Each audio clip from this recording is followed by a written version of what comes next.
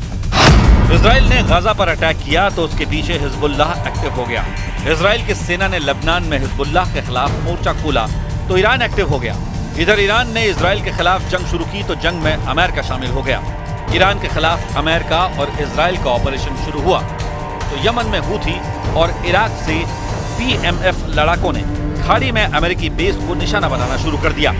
Israel और Hezbollah के बीच भले ही बड़े हमले थमे हुए दिखाई दे रहे हैं, लेकिन दक्षिणी लेबनान में तनाव पूरी तरह खत्म नहीं हुआ है। लेबनान में इजराइल के बनाए सिक्योरिटी जोन में आईडीएफ की सेना पूरी तरह से एक्टिव है। इजराइल के सैन्य ठिकाने अभी भी अलर्ट मोड पर हैं, और अगर यहाँ कोई फिर से बड़ा धमाका होता है तो उसका असर सिर्फ बेरूत तक सीमित नहीं रहेगा। तेहरान से लेकर तेल अवीव तक पूरी दुनिया फिर से बदल सकती है।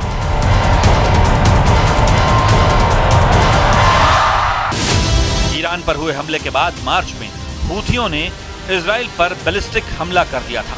आईआरजीसी और हिजबुल्लाह के साथ तालमेल करते हुए हर फ्रंट पर जंग लड़ने का ऐलान कर दिया।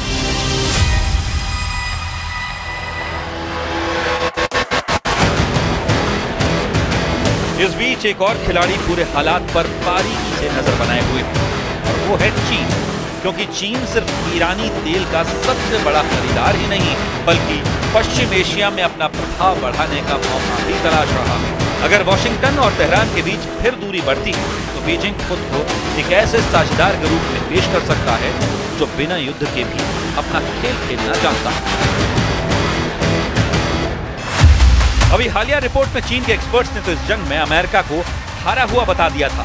चीन ने दावा किया कि अगर युद्ध के बाद भी ईरान की सत्ता बची हुई है, अगर उसके प्रॉक्सी अभी भी एक्टिव है और आखिर में अमेरिका को ही समझौता करना पड़ा, तो क्या ट्रंप अपना मकसद हासिल नहीं कर पाए? और क्या ये अमेरिका की सबसे बड़ी हार में से एक है?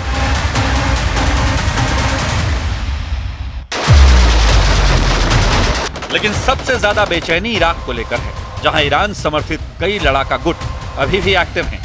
इस गुट ने जंग के दौरान अमेरिकी ठिकानों पर पहले भी कई बार रॉकेट और ड्रोन हमले किए और यही वजह है कि पेंटागन किसी भी सरप्राइज अटैक को लेकर बेहद अलर्ट है, क्योंकि अगर इराक में फिर से कोई मोर्चा खुला तो उसका असर सीधे अमेरिका और ईरान डील पर पड़ेगा। इन सब के बीच सबसे बड़ा रहस्य अभी भी कायम है। क्या ईरान का परमाणु प्रोग्राम पूरी तरह से खत्म हो चुका है या फिर उसके कुछ हिस्से अभी भी सुरक्षित हैं?